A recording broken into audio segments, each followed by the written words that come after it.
Hey, welcome to this week's episode of our podcast, A New Era of Dentistry. We are super excited to have Shelley DeGroff on with us. Shelley is the founder and CEO of PPO Advisors, and she is bringing some credentialing expertise to us. We have some really burning questions to ask her, especially about what the heck is an umbrella anyway when it comes to credentialing? What does it mean? What is a fee acquisition or when mergers like the Guardian to MetLife to do happened that had everybody wound up a few weeks ago? What does all of that mean? So I'm going to let Shelley introduce herself and we're just going to start with her answering those couple questions. Well, thank you so much for having me on. I am Shelley. I am the CEO founder of PPO Advisors, and we are a credentialing, negotiating, all insurance driven type business where we're here to help with all of those burning questions that your listeners have. So I'll start with answering. So, what is an umbrella company? Well, that is a way for networks to broaden their horizons and obtain more providers by the usage of umbrella companies, right? So umbrella companies exist so that networks can extend out further. So that means if you as a provider wanted to join Aetna and you didn't join Aetna directly, you instead join through an umbrella, it allows Aetna's network to extend through the usage of those umbrella companies. So to clarify even a little bit more, really what is an umbrella? It's a third-party administrator, which means it's a network of networks with one fee schedule that can be negotiated, and the payers have the discretion if a provider will be picked up through the umbrella or not. So even though a network name appears on an umbrella's payer list, that does not mean a provider will always be eligible to be picked up through that. So it is a little bit confusing because you see a payer list and you see a network you may want to be a part of and you think, we'll join this way. There may be issues that would not allow a provider to get picked up. Some zip codes are voided out in certain demographics. Providers will be eligible based on what the fee range is for that umbrella based off of their zip code and how many providers are on it. So there is no guarantee ever that a provider will get picked up through an umbrella. Most of the time, we do see them get picked up, but you never want to give that false hope that you are a guarantee to get picked up, if that makes sense.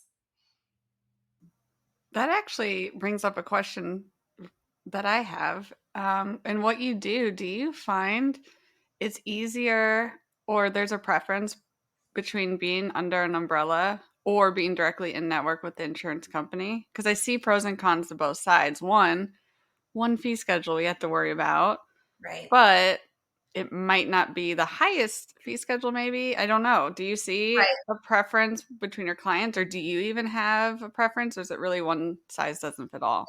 No, that's a great question, and it really depends on the practice's end goal. So we'll work with practices that want to be very minimally involved with insurance. An umbrella is not the way they should be going. Then you have practices that are wanting to be more involved with insurance, may have more providers that need to be involved with insurance. And an umbrella company is an excellent way to potentially be involved with, again, that one fee schedule that you really have to manage versus multiple fee schedules. Another pro and con here, though, is a direct contract is no longer a direct contract in and of itself. So you have umbrella companies, you also have lease share agreements, and those are two different things. So your umbrella companies are typically your Dynamax, Carrington, Connection, Zealous. There's several more, but those are, the big players. And then your direct contracts are Aetna Direct, Guardian Direct, Delta Dental Direct, right?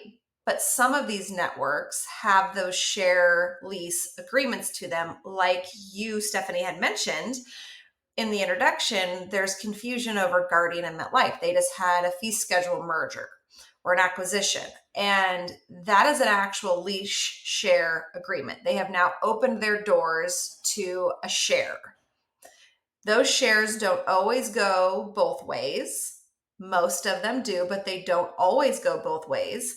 And so when you sign a direct contract, you really are essentially signing far more than what you think you're getting. So back to when we look at practices and their end goal, it used to be you'd go direct for the timeliness of how quick they can get you credentialed versus credentialing through an umbrella.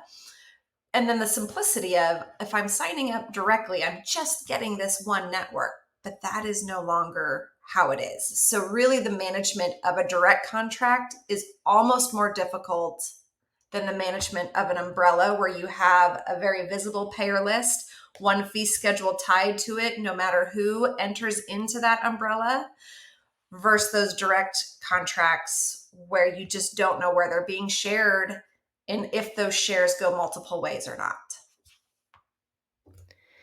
Interesting. I feel like you just answered. So I was thinking about a question I've asked before and didn't have an expert to ask, where it's kind of the opposite of what you said, in that, just because you're with an umbrella doesn't mean you're with every company because of disqualifiers. But the flip side of it, I've seen, like, and I couldn't tell you, I don't remember what insurance company it was, but posting away and then all of a sudden hit an EOB.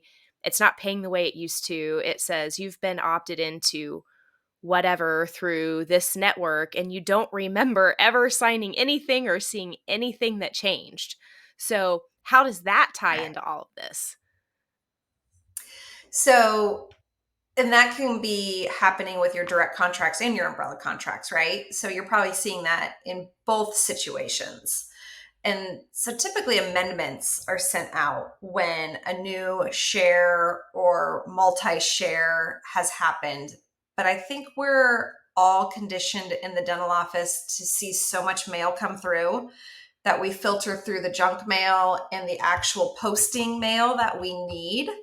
And a lot of those amendments may get slid through the trash pile, or they just don't get sent.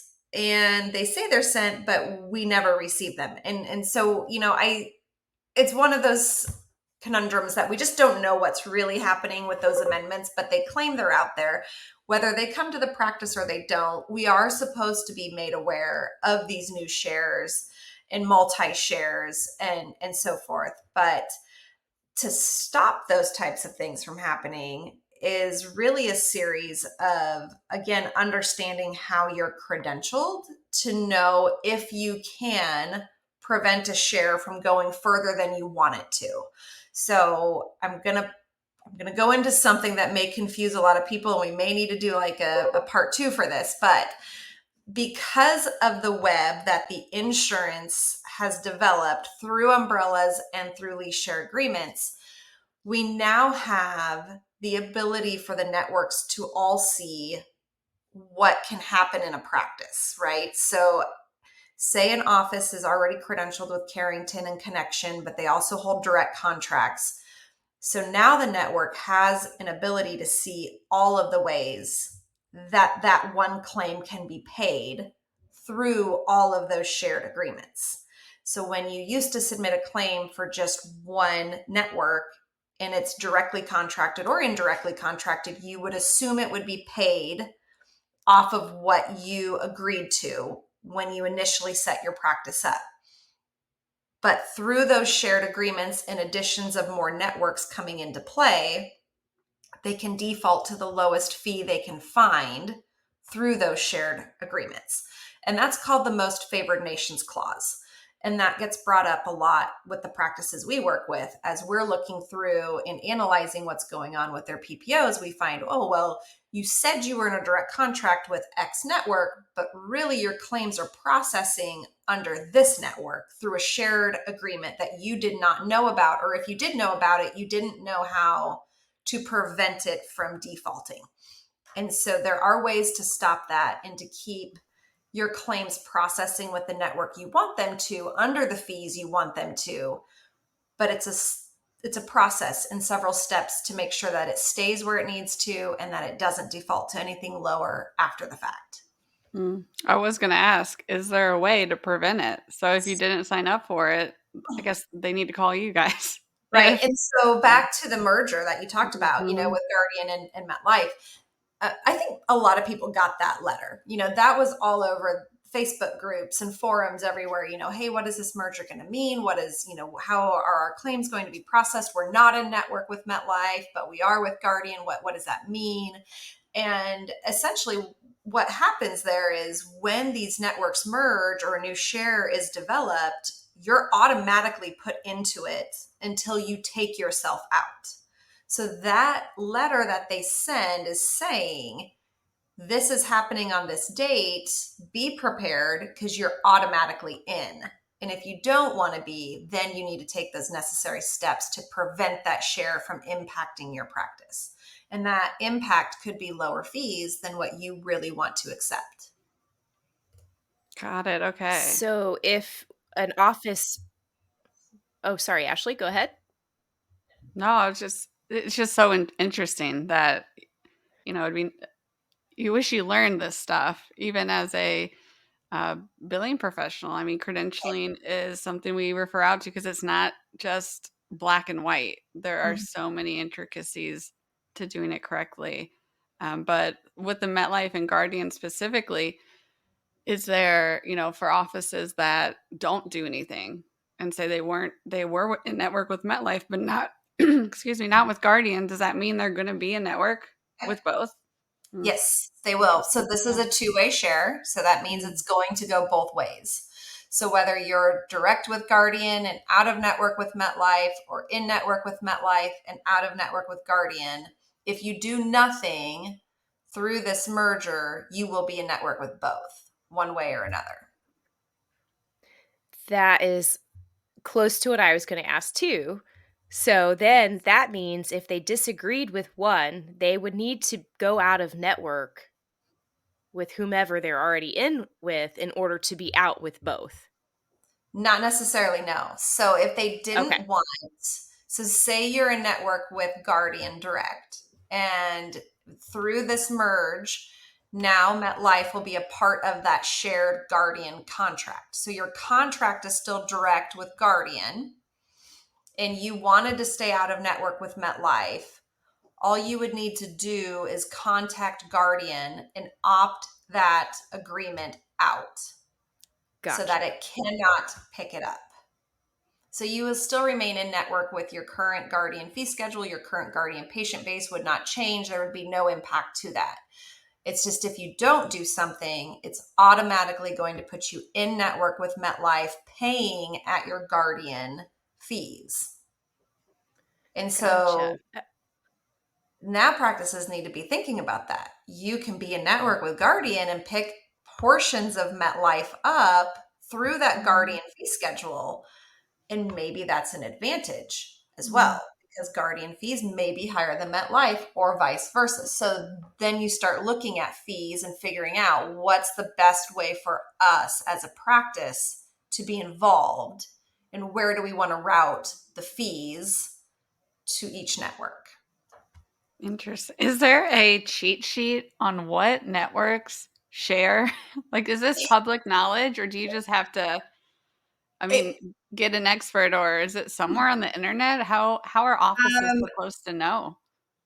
So the umbrella companies are really good at posting or giving you their updated payer list is what it's called. So an umbrella is pretty good at having a payer list that then if I join this umbrella, I have access to all of these payers.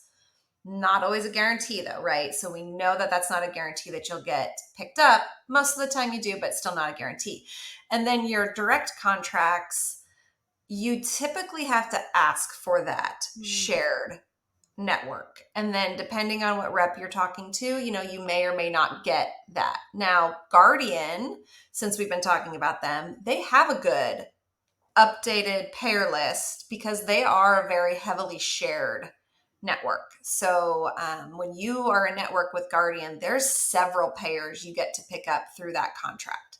Demographically, more in some areas versus other states. So again, it's just because it's on your payer list when you go and network does not mean it will impact you either. It may not be for your state. They don't source that out. It's not every payer's on there and then you have to figure out, does it impact me or not? So there is no cheat sheet for that stuff.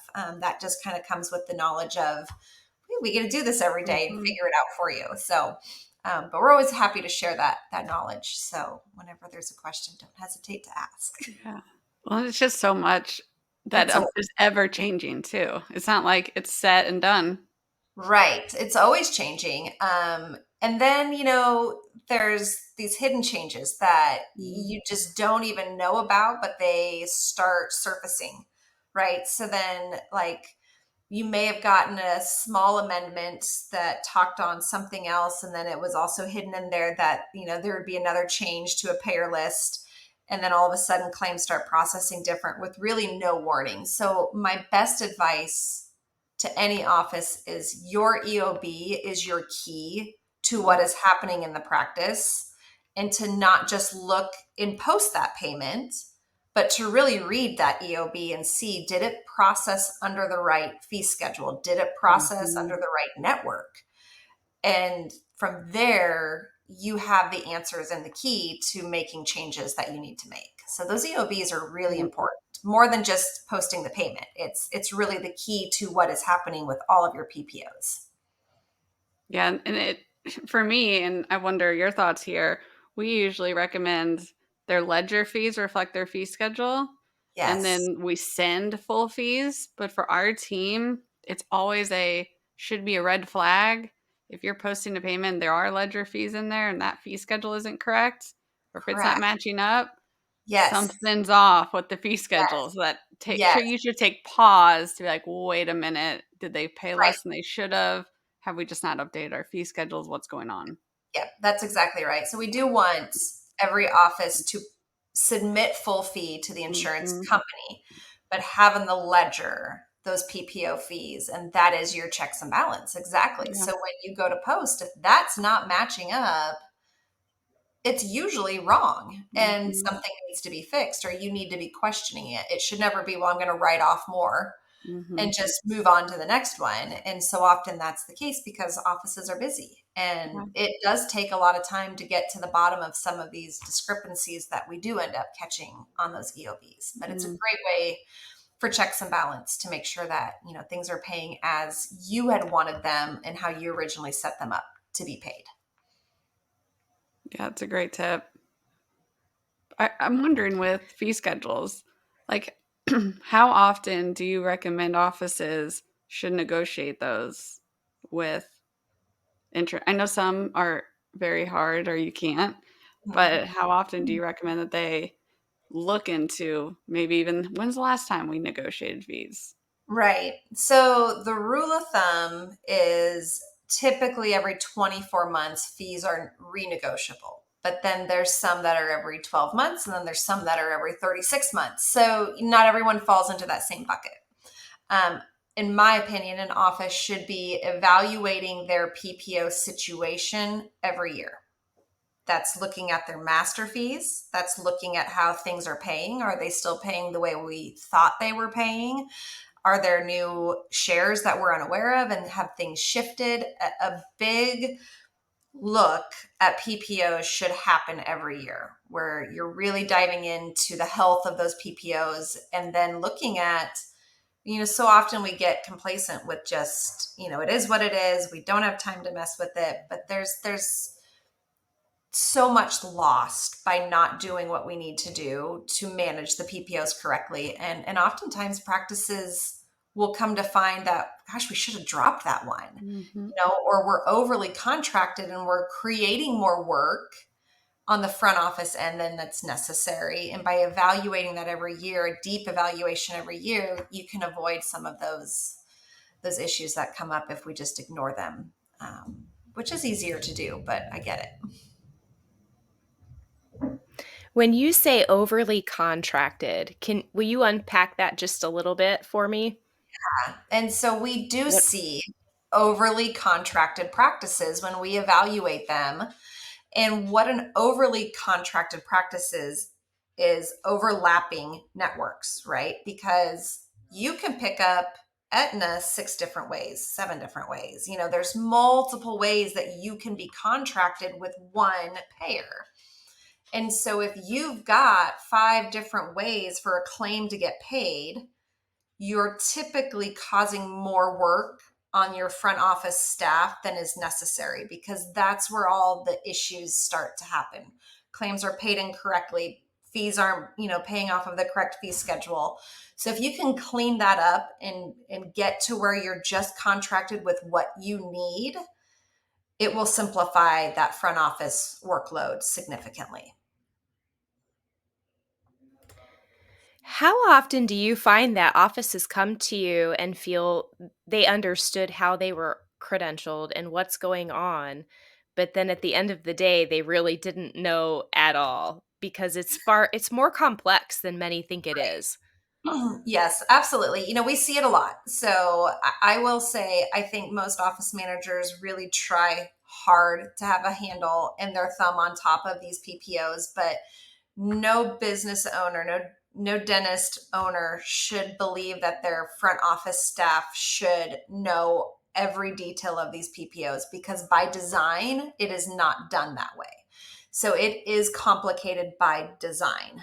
And so almost every practice we analyze, there's usually something that we can bring to their attention and show that, hey, there's a discrepancy here, or we'll catch that something's going to turn into a discrepancy down the road. So it's rare that we don't, but I don't think it's ever because there's a lack of knowledge. It's always changing. And again, by design, these networks are set up to be complicated so that these practices do fall into the buckets where, oh, fees have shifted and we're too busy to catch that. And with the contracts that the doctors are signing with these insurance companies, does it spell out what this lease sharing?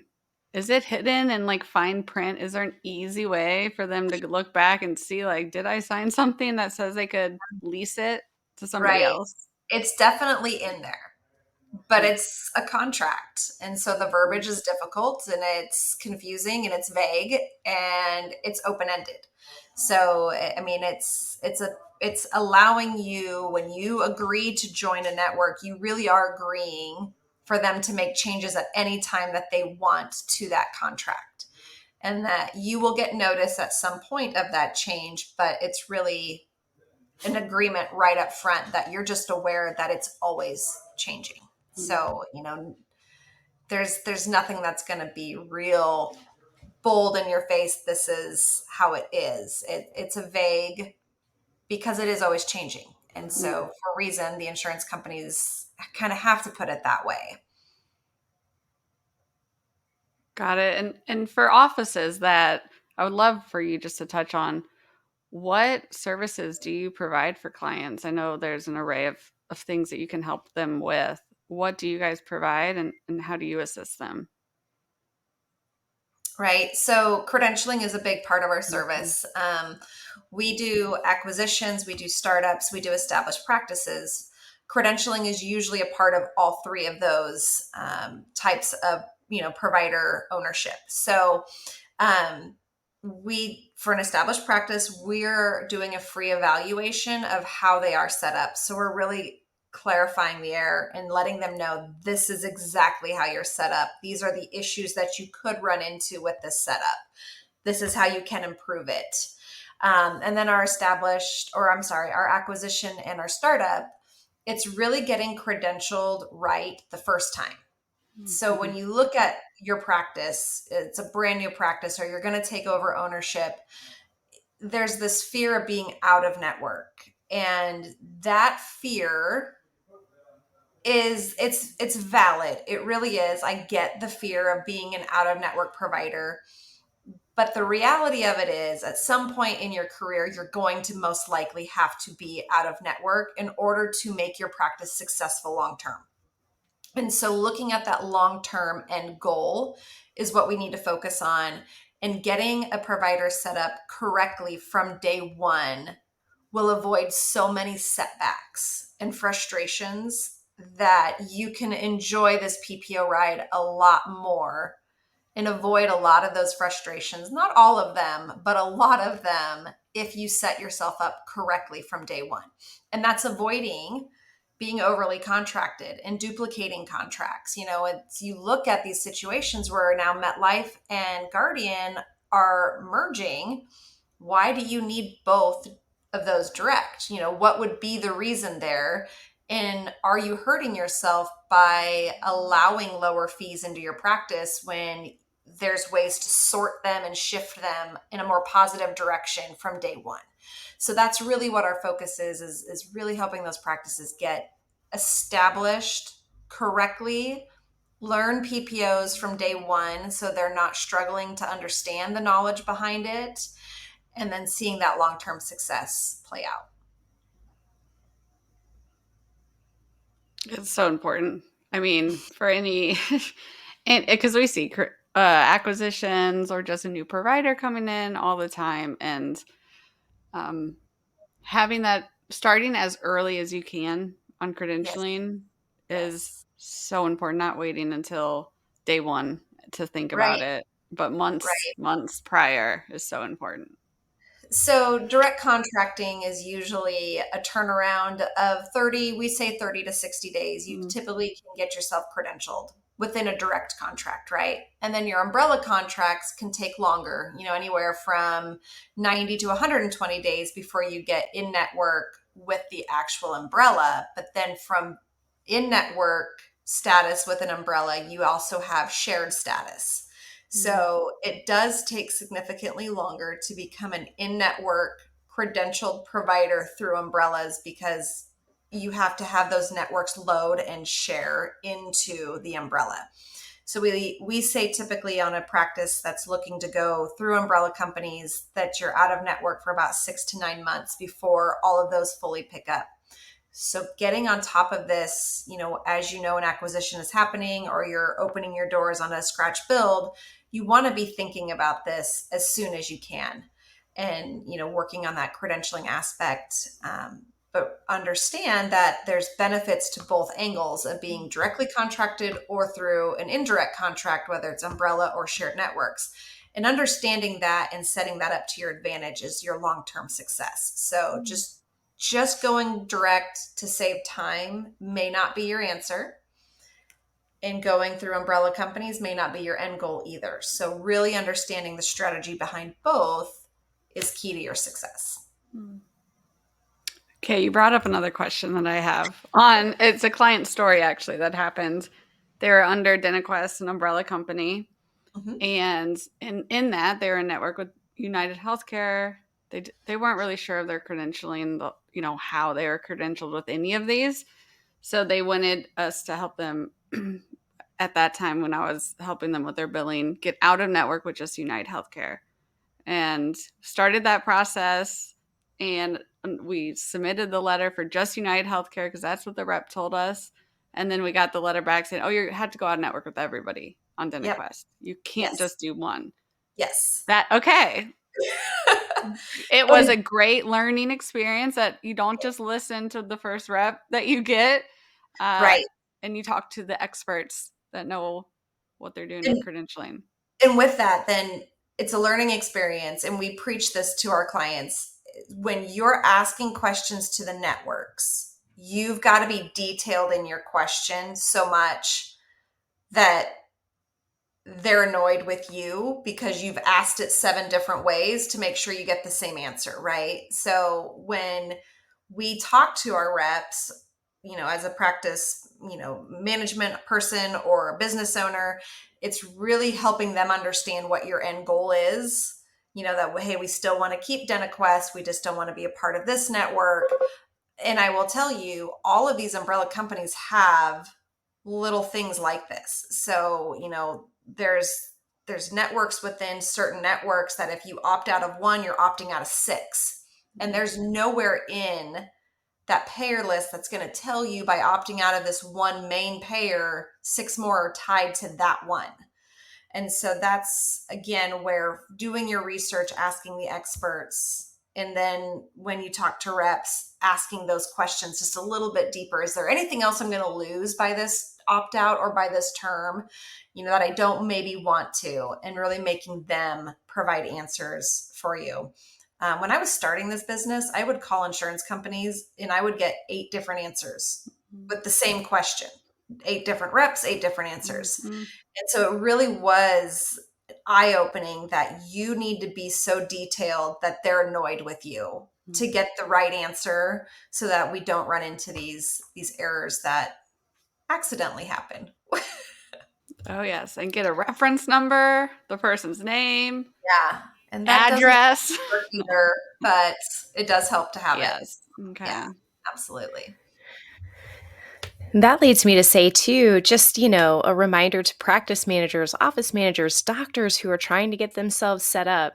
Don't be afraid to ask for help or feel like you should know these things, because that's like expecting a hygienist to know how to place a filling or, an assistant to perform scaling or root planing. People specialize in things for a reason.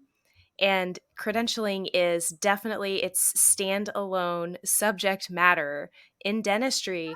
It's not just filling out a piece of paper. And I think so many of us, myself included, have been in a spot where we just want to help our doctor.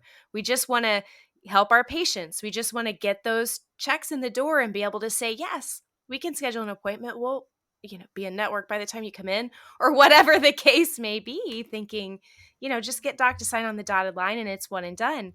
And it hasn't ever been that way, nor will it ever be. So asking for help, whether you're a tiny practice or a big practice group, DSO with centralized billing, is definitely the way to go. Your insights have been so incredibly helpful today. I learned something new every time we speak. So I have no doubt we'll be asking you to come back. I know at some point we want to circle back and talk about inadvertent insurance fraud and how credentialing can impact that and billing correct providers. So just a little sneak peek for everybody out there that we'll definitely be having an episode about that. But I think that as far as our credentialing and network talk goes today, we're pretty much wrapped up. Yeah, Anything else for you, Ashley? Yeah, I was gonna say, if offices that want to reach out to you, what is the best way for them to get in contact? Absolutely. So feel free to shoot us an email. You can email the general inbox at info@ppoadvisors.com. Go to our website too. We have a bunch of blogs up there. So that's ppoadvisors.com. And there's also a contact us page from there as well. So go ahead and reach out. We value customer service. We value one-on-one conversations. So if you guys reach out to us, you'll get an answer pretty quick. And so hopefully we can get all and any of those questions answered. Again, don't feel like you should have known this stuff, because a lot of this stuff is by design difficult to know. And so just keep reminding yourselves, you can't know it all. That's right. So go to PPO Advisors. That's who we refer our clients to, because we're a billing company. Credentialing, like you said, with hygienists and assistants, everyone has their specialty, and they're two completely separate items. So you really want to have the expert in your back pocket. So any questions, please reach out to Shelley. And thank you so much for being on the podcast. We're so excited to have you back, and to also be hosting you at a future webinar coming up. Thank you so much. Of course.